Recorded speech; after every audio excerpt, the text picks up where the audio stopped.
The Valorian Confederacy had ruled the Orion sector for 12,000 years. Their ships could cross galaxies in the time it took other species to blink. Their scientists had unlocked secrets of the universe that most civilizations could not even imagine. Their cities floated among the stars, and their people lived for centuries, gathering knowledge like others gathered dust.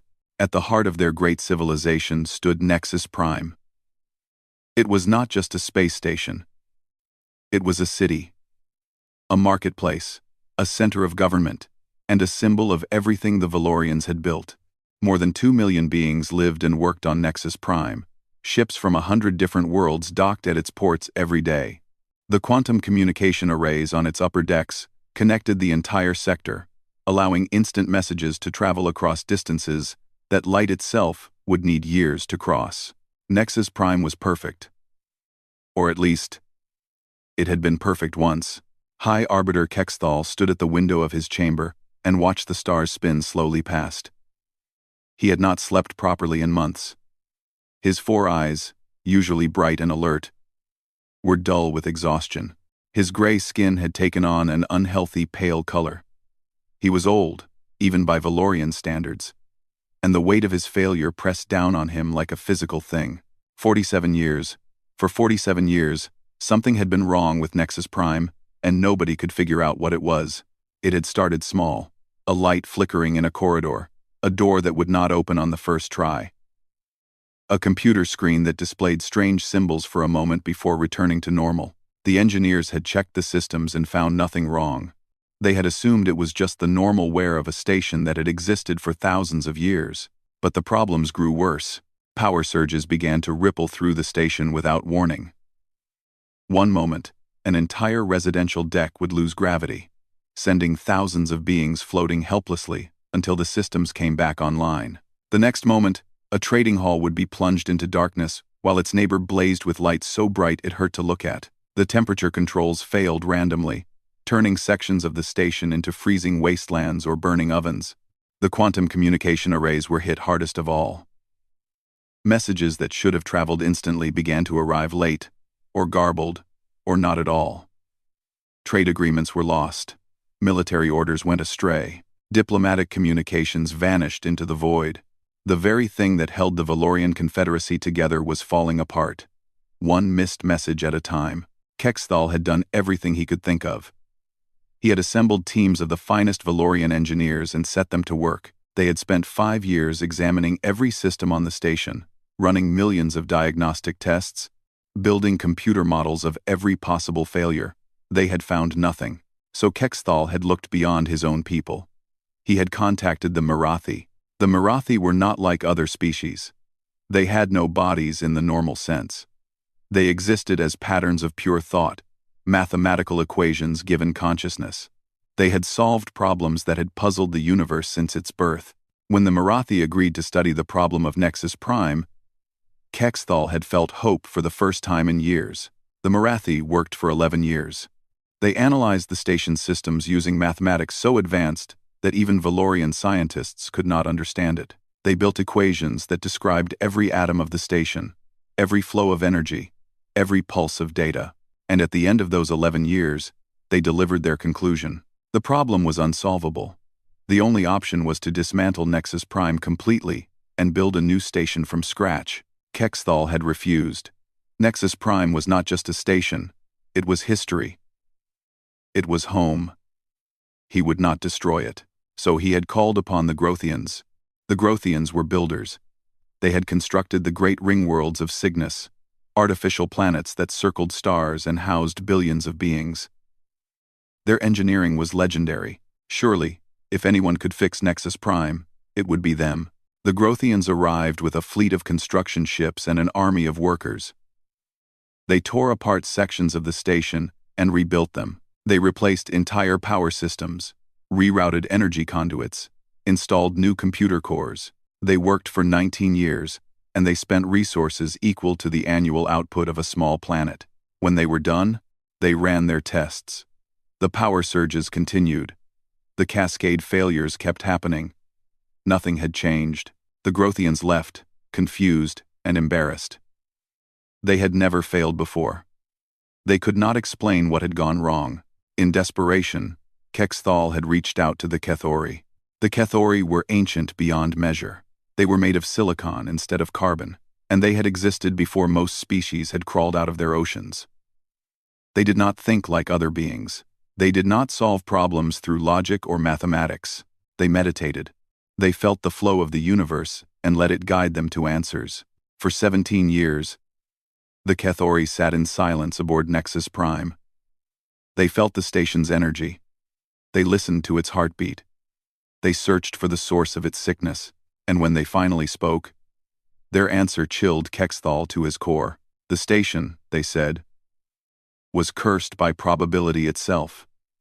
The universe had decided that Nexus Prime would fail, and there was nothing anyone could do to change it.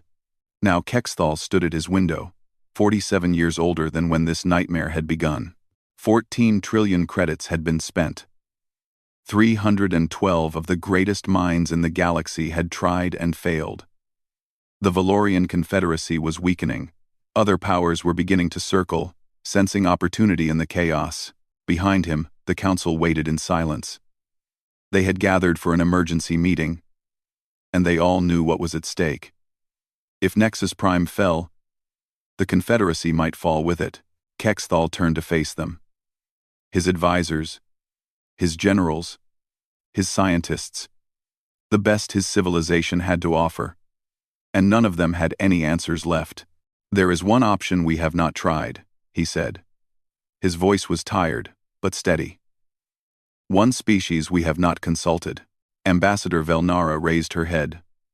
"Who remains?" "High Arbiter. We have contacted every advanced civilization in the sector." Song. Kexthal was quiet for a long moment. He knew how his next words would sound. He knew the reaction they would cause. But he had no choice left. "The humans," he said. The chamber erupted. Voices rose in disbelief, in protest, in something close to outrage. The humans? Those primitive creatures who had barely discovered space travel?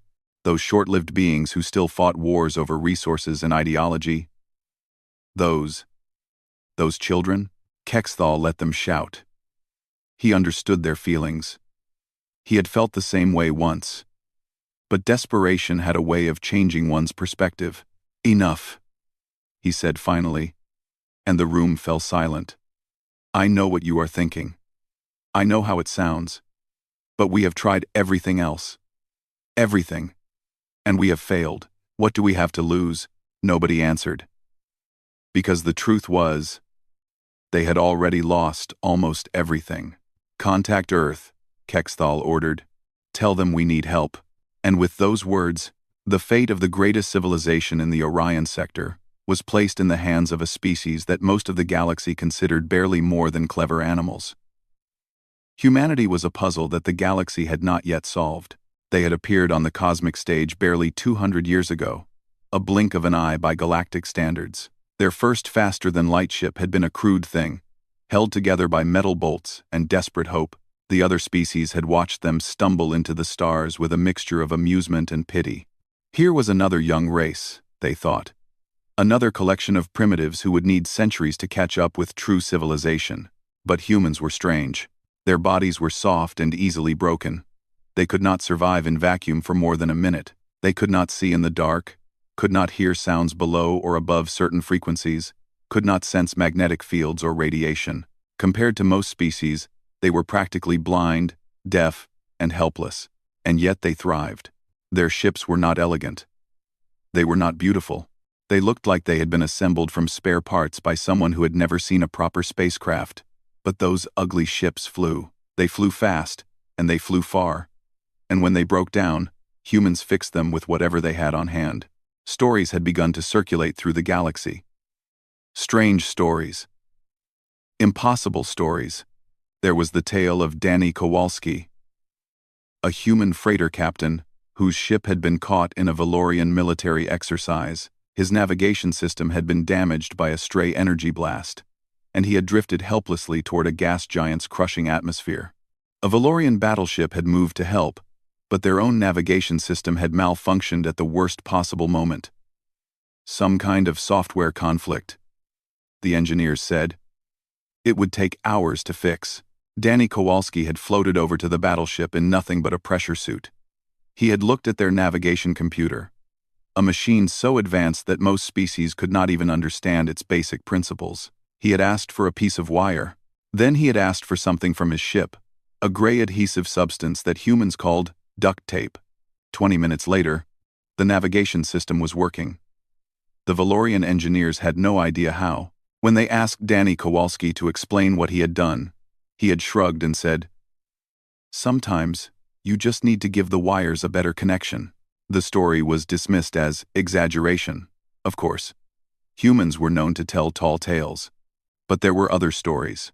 Katie Morales was an engineer on a human colony ship that had stopped at a Grothian trading post. The post's atmospheric processor had been malfunctioning for 30 years. The air was thin and stale, and the Grothians had simply accepted it as a fact of life. Their best technicians had examined the processor dozens of times. They had replaced parts, updated software, recalibrated sensors. Nothing worked. Katie Morales had walked up to the processor, studied it for a moment, and kicked it hard. The processor had hummed to life, running better than it had in decades. When the shocked Grothians asked her what she had done, Katie had laughed and said, "Percussive maintenance. Works every time." These stories spread through the galaxy like whispers in the dark. Most species ignored them. Humans were primitives. They were lucky, nothing more.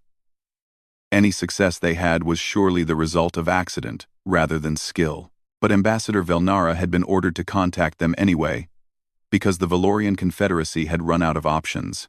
She arrived on Earth expecting to find chaos. Instead, she found a world that was loud, colorful, and constantly in motion.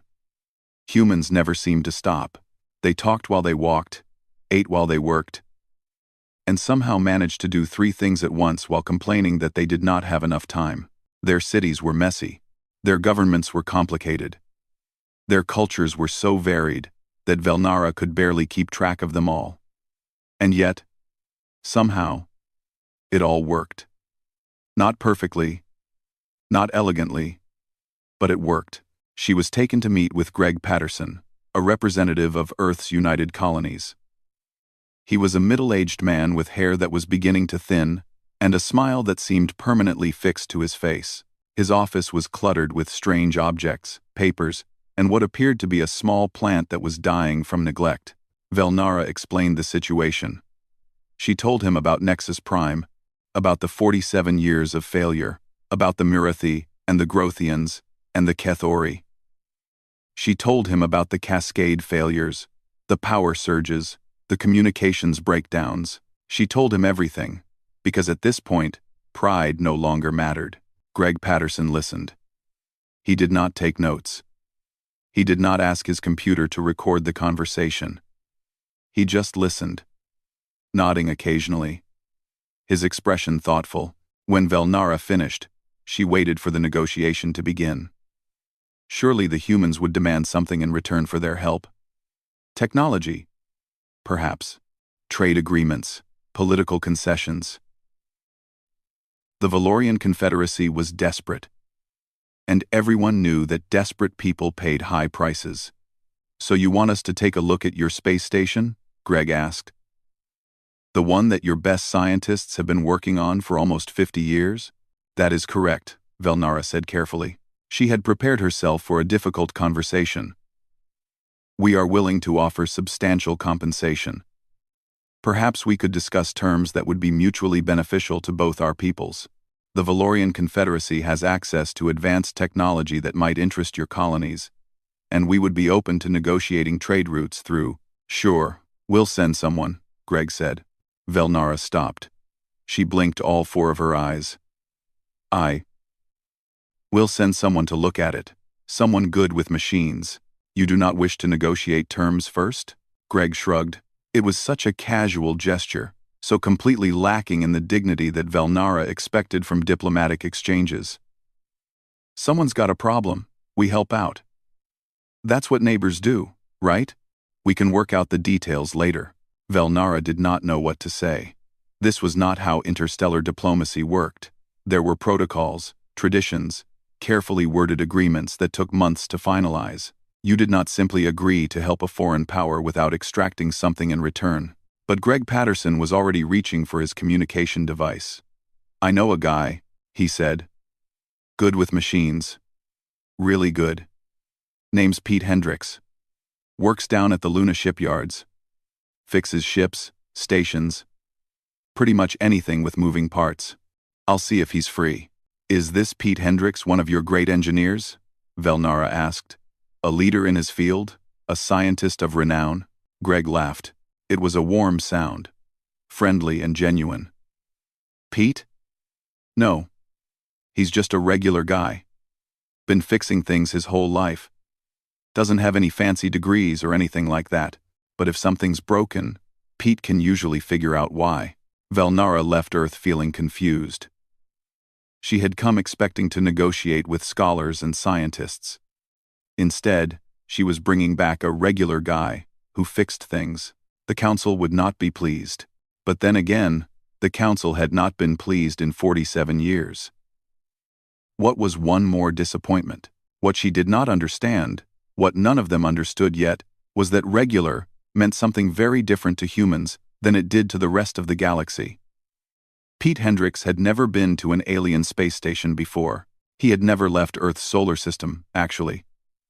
His whole life had been spent in shipyards and repair bays, fixing things that other people had broken. He was good at it. He was very good at it, but he had never thought of himself as special. He was 53 years old. His hair had gone gray at the temples, and his hands were rough with calluses from decades of work. There was a coffee stain on his shirt that he had not noticed for 3 days, and his boots were scuffed and worn. He looked exactly like what he was, a working man who had spent his life doing honest labor. When the message came asking him to help an alien civilization with a problem they had been trying to solve for 47 years, Pete had thought it was a joke. When he realized it was serious, he had asked one question. "What's wrong with the station?" Nobody could tell him. They just said the power systems were failing in ways that nobody could explain. "All right," Pete had said. "I'll take a look." He packed his tools into a single duffel bag. Wrenches, screwdrivers, pliers, wire cutters, a voltage meter, electrical tape, and several rolls of duct tape. The basics. If a problem could be fixed, these were usually enough to fix it. The journey to Nexus Prime took 3 weeks. Pete spent most of that time reading, sleeping, and drinking coffee. He did not study the technical documents that the Valorians had sent. There were 14 billion pages of them, and Pete figured that if the answers were in those documents, someone would have found them by now. When his ship finally docked at Nexus Prime, Pete stepped out into a world that was beyond anything he had ever imagined. The station was enormous. The docking bay alone was bigger than any structure Pete had ever seen on Earth. The walls curved upward and away, covered in lights and panels and symbols in languages he could not read. Aliens of a dozen different species moved around him, some walking, some floating, some crawling on surfaces that Pete would have considered walls or ceilings. And waiting for him was a delegation of the most important-looking beings he had ever seen. High Arbiter Kexthal stepped forward. He was tall, with gray skin and 4 eyes that studied Pete with an expression that was hard to read. Behind him stood a group of engineers in official-looking uniforms, all of them holding data pads and looking nervous. "Mr. Hendricks," Kexthal said. His voice was deep and formal. "We are honored by your presence. The Valorian Confederacy welcomes you to Nexus Prime." "Thanks," Pete said. He shifted his duffel bag on his shoulder and looked around. "Nice place you got here." Kexthal seemed uncertain how to respond to this. "Before you begin your work, our Chief Technical Officer will provide you with complete documentation of our research. The files contain approximately 14 billion pages of diagnostic data, theoretical analyses, mathematical models, and experimental results compiled over the past 47 years. We have prepared a reading room for you, and our best scholars will be available to answer any questions you may have about the technical details." Pete scratched his chin. "Yeah, that's okay. I am sorry. I don't need to read all that stuff. Mind if I just take a look?"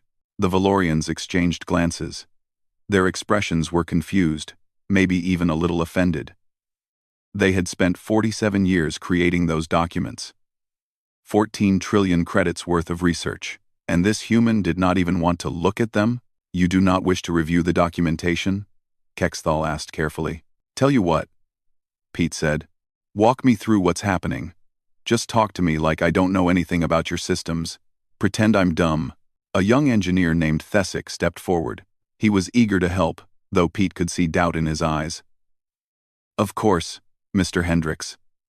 The station's primary power regulation system is experiencing what we call cascade failures. Energy fluctuates unpredictably across different sections. One moment, a sector will experience a massive power surge. The next moment, it will lose power entirely. The pattern appears to be random, defying every mathematical model we have constructed. Pete nodded. How random are we talking? Completely random. We have analyzed billions of data points. We have consulted mathematical beings who exist as pure equations. We have built computer simulations that model every atom of the station. There is no pattern. The fluctuations are, as far as we can determine, truly random. Huh? Pete looked around the corridor. It was clean and shiny, and clearly very advanced. And when did this start?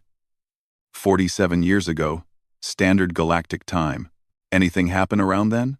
Construction work maybe? Renovations? New systems installed?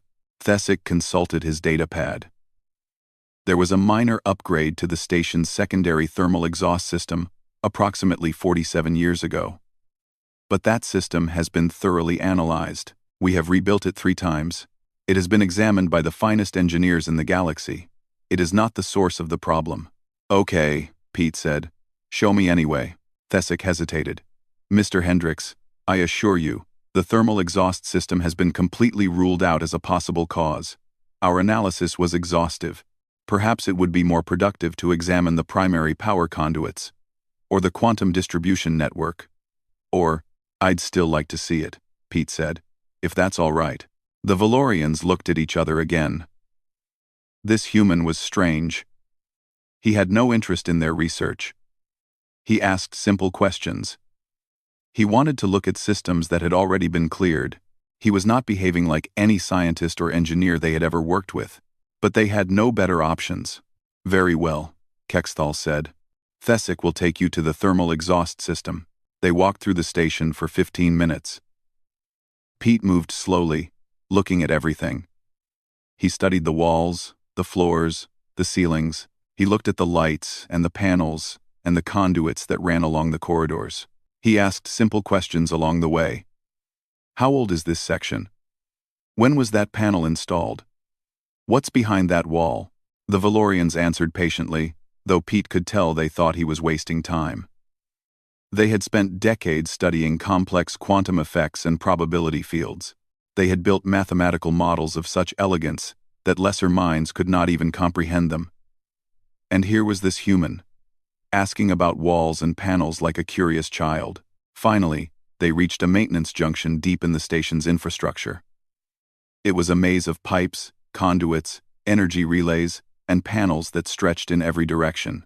The thermal exhaust system was part of this maze, a network of vents and processors that regulated heat throughout the station. Pete set down his duffel bag and looked around. You got a ladder? He asked. Thesic gestured, and a maintenance drone produced a hovering platform. Pete climbed onto it and rose toward an access panel near the ceiling. And a flashlight? Another drone produced a small hovering light that followed Pete as he worked. He opened the access panel and stuck his head inside, looking around. The Valorians watched from below, their expressions ranging from skeptical to confused to vaguely hopeful. Pete disappeared into the panel for a long moment. They could hear him moving around in there, the sound of his tools clinking against metal. Then there was a grunt, and a moment of silence. When Pete emerged, he was holding something small in his hand. It was a bolt, a simple metal bolt, slightly corroded with age. Found your problem, he said. The bolt sat in Pete's palm, small and ordinary. It was made of a metal alloy that Pete did not recognize. But the shape was familiar. He had seen thousands of bolts like it over the years. They held panels together, secured components, kept machines from shaking themselves apart. They were the most basic pieces of any mechanical system. High Arbiter Kexthal stared at the bolt as if it were an alien artifact. Which, in a way, it was. His 4 eyes blinked slowly, and his gray face showed an expression that Pete was beginning to recognize as confusion. "I do not understand," Kexthal said. Pete climbed down from the hovering platform and held out the bolt so everyone could see it. "This was loose in there," he explained. "Been rattling around inside that access panel for a long time. By the look of it. See the corrosion? That happens when metal rubs against metal for years. But how could a single bolt cause cascade failures throughout the entire station?" Thesic asked. His voice was quiet, careful, like he was afraid of the answer. "Easy." Pete pointed up at the access panel.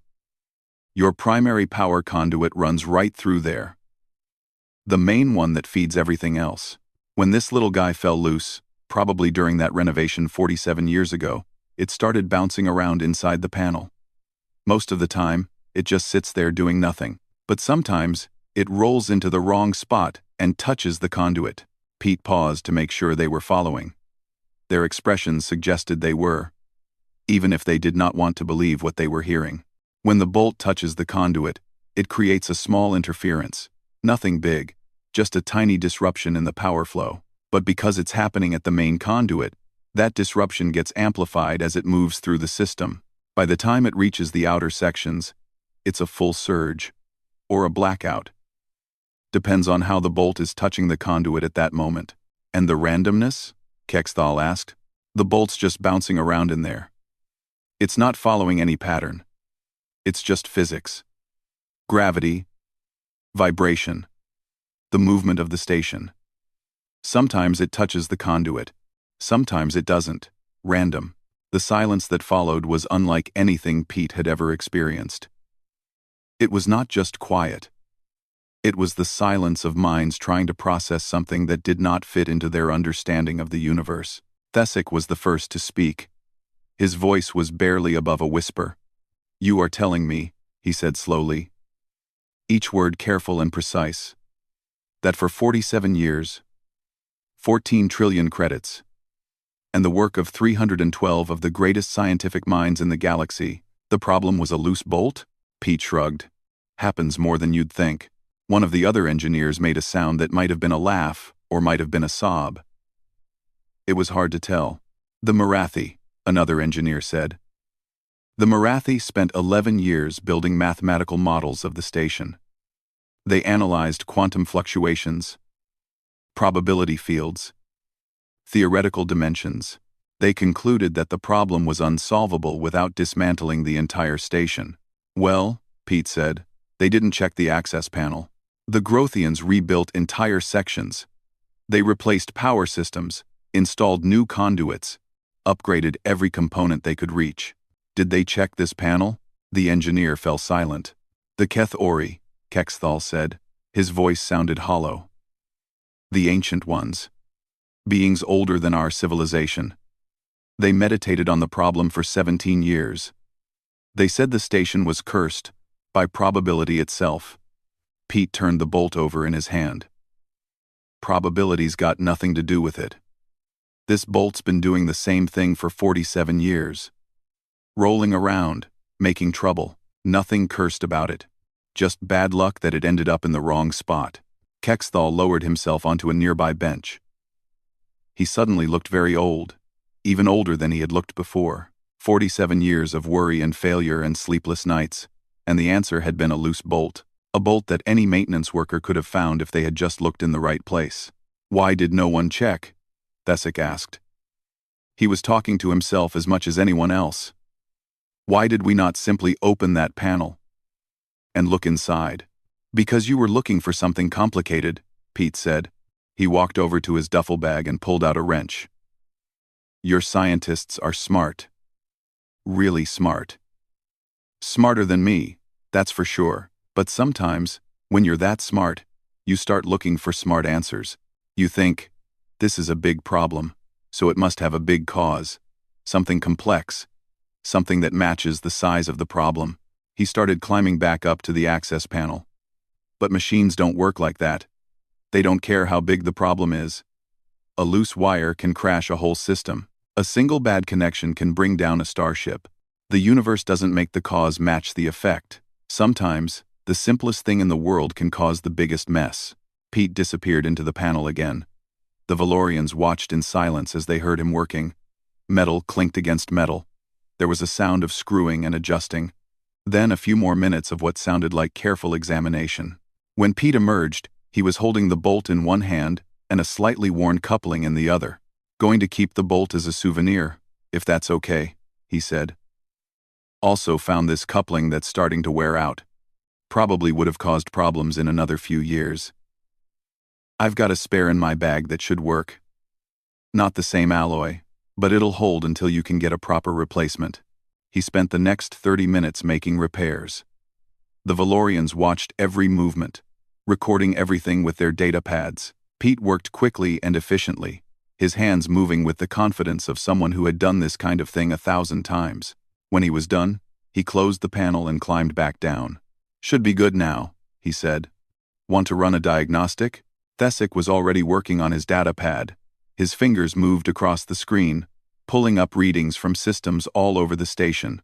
Power levels, distribution patterns, fluctuation metrics. "The surge patterns are gone," he said. His voice cracked slightly. "The cascade failures have stopped. Power distribution is stable across all sectors." One of the other engineers checked the quantum communication arrays. Arrays are functioning at optimal levels. No signal degradation. No lost packets. Full connectivity restored. More reports came in. Life support stable. Gravity consistent. Temperature regulation normal. System after system showed green readings. Healthy readings. Readings that had not been seen in 47 years. High Arbiter Kexthal rose slowly from the bench. He walked over to Pete and looked at him for a long moment. Then he reached out and took the human's hand in both of his own. "Mr. Hendricks," he said, "I do not have words sufficient to express what you have done for us today." Pete looked a little uncomfortable with the attention. "Just did my job," he said. "Same thing I always do. Find the problem, fix the problem. In under an hour," Thesic said. 47 years, and you solved it in under an hour." Pete picked up his duffel bag and slung it over his shoulder. "Well," he said, "it helps to start simple." The news spread through Nexus Prime like fire. Within hours, everyone on the station knew what had happened. The great mystery that had haunted them for nearly half a century had been solved by a human with a duffel bag full of tools, a loose bolt. That was all it had been. A loose bolt. The reactions were mixed. Some laughed, because what else could they do? Others felt something close to anger. Not at the human, but at themselves. At the universe. At the absurdity of it all. Many simply felt relief. The crisis was over. Their home was safe. Nothing else mattered. Pete spent the rest of the day running additional checks on the station's systems. He found a few other minor issues along the way. A slightly misaligned sensor here, a corroded connector there. Nothing serious, but he fixed them anyway. It was just what he did. That evening, High Arbiter Kexthal invited Pete to a formal dinner in his honor. Pete tried to decline, but Kexthal insisted. So Pete found himself sitting at a long table, surrounded by the most important beings in the Valorian Confederacy. Eating food he could not pronounce, and trying not to look too uncomfortable. When the meal was finished, Kexthal stood and raised a glass of something that glowed faintly blue. "To Pete Hendricks," he said. "The human who saved Nexus Prime." And the toast was echoed around the table. Pete nodded and smiled awkwardly. He had never been good at this kind of thing. After the dinner, Kexthal pulled Pete aside. They walked together to a quiet observation deck where the stars stretched out in every direction. "The Valorian Confederacy wishes to reward you for your service," Kexthal said. "We are prepared to offer you compensation of 100 billion credits. This amount would be sufficient to purchase a small moon in most systems. You would never need to work another day in your life." Pete whistled softly. "That's a lot of money. You have earned it. Pete was quiet for a moment, looking out at the stars. Then he shook his head.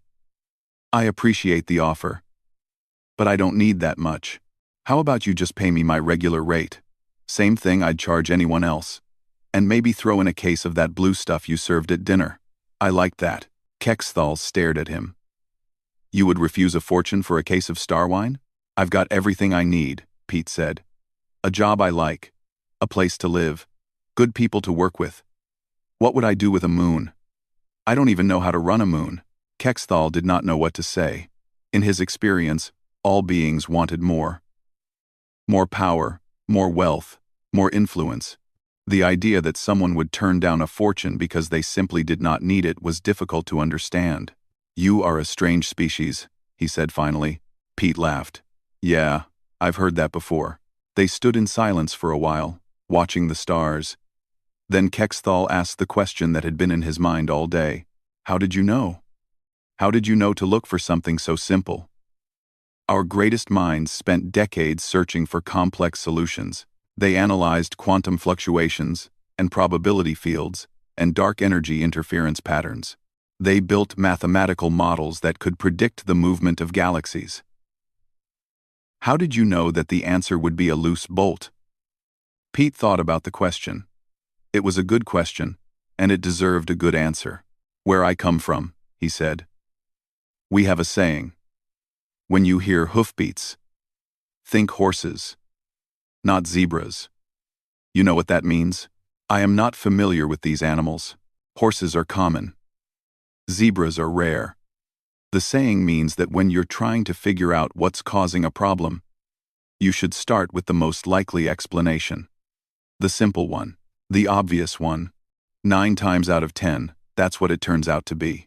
Pete turned to face Kexthal. Your people are brilliant. Really, truly brilliant. You've done things that humans can't even imagine. But sometimes, being that smart gets in the way. You see a big problem, so you look for a big answer. You have all these amazing tools and techniques, so you use them.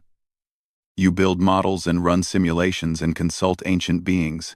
And all that time, the answer is sitting right there, waiting for someone to just look. Kexthal considered this. You are saying that we were too intelligent to find the solution. I'm saying you were too focused on being intelligent. Sometimes, the universe isn't that creative. Sometimes, things break for simple reasons. And sometimes, the best way to find out what's wrong is to just open the panel and look inside. The next morning, Pete's shuttle was ready to take him back to Earth. A small crowd had gathered to see him off.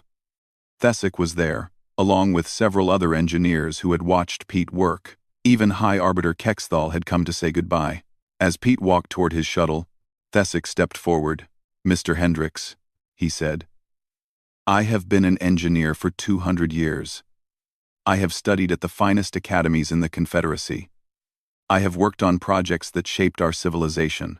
And yesterday, I learned more from you than I have learned in the past century. Pete shifted his duffel bag on his shoulder. You would have found it eventually. Perhaps, perhaps not. But you found it in under an hour. Thesic paused, then asked a question that seemed to have been building inside him all night. Do you think we could hire more humans? Engineers, technicians, people who think the way you do? Pete smiled. I'm sure there are plenty of folks back home who'd love the chance. Might want to warn them about the food, though. He shook hands with Thesic, with Kexthal, with the others who had gathered.